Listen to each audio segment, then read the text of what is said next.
अब 5 - √3 एक irrational number है, ये ऑलरेडी हम प्रूव कर चुके हैं। जैसे मैंने पहले समझाया था कि रैशनल नंबर 5 है और इर्रेशनल नंबर √3 है। तो रैशनल माइनस इर्रेशनल करूंगा तो इर्रेशनल ही आएगा, चाहे प्लस करूं, मल्टीप्लाई करूं, डिवाइड करूं। अगर सिर्फ एग्जैक्टली एक ही इर्रेशनल है दोनों नंबर में से, एग्जैक्टली एक ही इर्रेशनल है, तो आंसर हमेशा इर्रेशनल ही आएगा। लेकिन ये तो एक नंबर के क्वेश्चन के लिए हो गया या एमसीक्यू के लिए हो गया।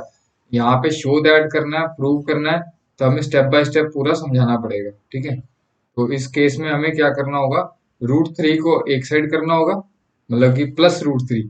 अगर यहाँ पे 5 + √3 होता तो फिर मैं 5 + √3, इसको आगे हम करेंगे, p/q मानेंगे और आगे समझाऊंगा।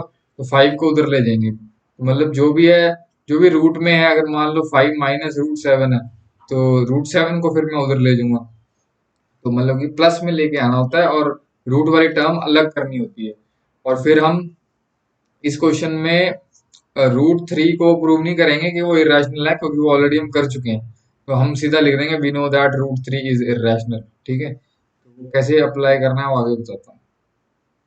सबसे पहले लिख दिया हमने कि 5 - √3 जो है इरेशनल नंबर है, ये प्रूव करना है। तो सबसे पहला स्टेप वही जो हम √2 √3 प्रूव करने के टाइम पे लिखते थे। लेट अस अज्यूम कि ये जो है 5 - √3 एक रैशनल नंबर है।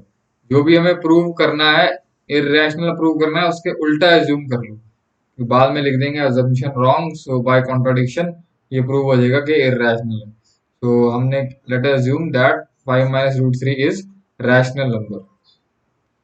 तो अब 5 - √3 अगर रैशनल नंबर है, तो इसका मतलब मैं उसको p/q फॉर्म में लिख सकता हूँ। ठीक है, so where p and q are integers, q is not equal to 0। ये ऑलरेडी मैं एक्सप्लेन कर चुका हूँ। ठीक है, बताया था ना कि ऊपर इंटीजर है मान लो -5, नीचे इंटीजर है 2, तो इंटीजर बाय इंटीजर क्या होगा, रैशनल नंबर होगा।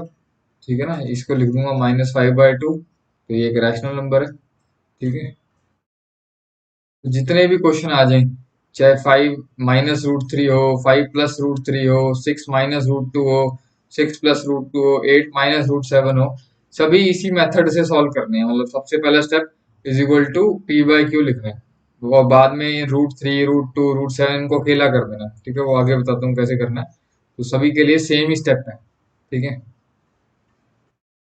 सबसे पहला स्टेप क्या करना है, ये जो √3 है इसको +√3 बनाना है। तो इसको मैं राइट साइड ले गया और p/q को लेफ्ट साइड ले गया। ठीक है, अगर मान लो ये ऐसे होता, 5 + √3 को हमने p/q लिया होता, तो मैं क्या करता, √3 को कुछ नहीं करता, क्योंकि यहाँ ऑलरेडी प्लस है, तो उसको नेगेटिव नहीं बनाना। प्लस है तो प्लस ही रहने दो, फिर मैं इस 5 को उधर ले जाता। ठीक है, अब क्योंकि यहाँ माइनस था, तो फिर मैंने -√3 को उधर राइट साइड भी ले गया, +√3 बन गया। मतलब एक तो यहाँ प्लस बनाना है और √3 वाले को अकेला करना है सारे क्वेश्चन में। ठीक है, नेक्स्ट स्टेप में क्या करना है, एलसीएम लेना है। क्यू एलसीएम ले लिया तो ये आ गया, इसके नीचे 1 था, तो 5q - p is equal to √3। ठीक है, अब ये जो ऊपर वाली क्वांटिटी है, क्या ये इंटीजर है? वैसे नीचे वाली तो इंटीजर आई है, क्यू हमने इंटीजर लिया था। ठीक है, तो ऊपर वाली है, जैसे मैं ये देख रहा हूँ 5q - p, और क्यू, पी और क्यू कोई भी इंटीजर हो सकते हैं, जीरो क्यू जीरो को छोड़ के। तो मैं क्यू की वैल्यू कुछ भी ले लेता हूँ, -2 -p की वैल्यू 3 ले लेता हूँ। तो कितना आएगा, -10 -3 विच इज -13। ये भी एक इंटीजर है। तो यानी कि मैं p और q की कोई भी वैल्यू डाल लूँ, ऊपर वाली क्वांटिटी इंटीजर ही आएगी। ठीक है, तो ऊपर भी इंटीजर हो गया, नीचे भी इंटीजर हो गया। तो इंटीजर बाय इंटीजर क्या होता है, इंटीजर बाय इंटीजर हमेशा रैशनल नंबर होता है, वही बताया था पहले। ठीक है, तो यानी लेफ्ट हैंड साइड तो हमारी रैशनल नंबर की होगी। ठीक है, बट राइट साइड हमारी, ये लेफ्ट साइड हमारी रैशनल नंबर होगी। राइट साइड पे रूट है, √3 हमें ऑलरेडी प्रूव कर चुके हैं कि ये इरेशनल है। So this is a contradiction, so assumption was wrong. ठीक है, तो ये सारा लिख देना। तो इसको मैंने एक ब्रैकेट में डाल लिया और इक्वेशन नंबर 1 दे दिया। ठीक है, तो ये ऊपर वाली क्वांटिटी इंटीजर है, अभी बताया था मैंने, और क्यू भी एक इंटीजर है। तो जो मैंने एग्जांपल देके समझाया था ना, पी और क्यू की वैल्यू लेनी है, वो लिखने की जरूरत नहीं है, वो सिंपली लिख दो, this is an integer and Q is also an integer. So left hand side हमारी कौन सी है, ये वाली, तो left hand side is equal to ऊपर वाला इंटीजर, नीचे वाला integer, integer by integer is rational number. तो लेफ्ट हैंड साइड हमारी आ गई रैशनल नंबर, जो अभी बताया था मैंने। और अगेन इसी फर्स्ट इक्वेशन में हमारी जो राइट हैंड साइड है वो कितनी है, root 3। Root 3 is a irrational number, ठीक है। अब लेफ्ट हैंड साइड हमारी रैशनल नंबर आ रही है, राइट हैंड साइड हमारी इर्रेशनल नंबर आ रही है, लेकिन बीच में इक्वल टू है, ऐसे तो हो नहीं सकता। इक्वल टू का मतलब यही होता है कि जो लेफ्ट साइड की क्वांटिटी है वो राइट साइड के इक्वल है, लेकिन यहाँ पे लेफ्ट साइड पे कुछ और आ रहा है, राइट साइड पे कुछ और आ रहा है। लेफ्ट पे रैशनल आ रहा है, राइट पे इर्रेशनल आ रहा है, इसका मतलब हमारी एजम्पशन रॉन्ग थी। तो इसको मैंने इक्वेशन नंबर सेकंड दे दिया लेफ्ट हैंड साइड को, इसको थर्ड दे दिया राइट हैंड साइड को। From second and third we conclude that our assumption in star was wrong. Star equation मतलब जो सबसे, क्योंकि नंबरिंग मैंने 1 से शुरू कर दी थी तो मैंने इसको काटने के बजाय, कटिंग करने के बजाय उसको फर्स्ट इक्वेशन को स्टार इक्वेशन दे दिया था। ये वाली इक्वेशन की बात कर रहा हूँ जहां पे मैंने एज्यूम किया था कि 5 - √3 एक रैशनल नंबर है, जहां से स्टार्ट किया था उसको मैंने स्टार इक्वेशन दे दी। तो यानी कि ये जो हमने एज्यूम किया था, हमारी एजम्पशन गलत होगी, ठीक है। Our assumption in star equation is wrong.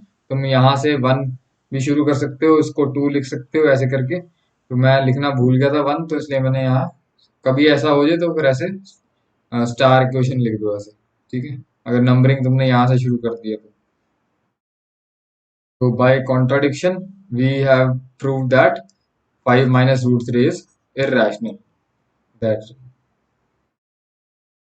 Similarly तुम और भी कोई भी क्वेश्चन आते हैं इससे रिलेटेड, जैसे मान लो 6 + √7, इसको बताओ कि रैशनल है कि इरेशनल।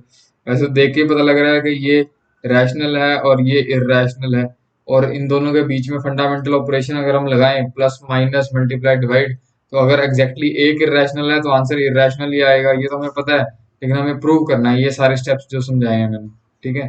सो ये आ जाए 7 - √5, इसका बताओ तो ये भी रैशनल है। तो सबके लिए सेम स्टेप्स हैं यही वाले, सब में रूट को एक साइड करना है और साथ में प्लस होना चाहिए, ठीक है।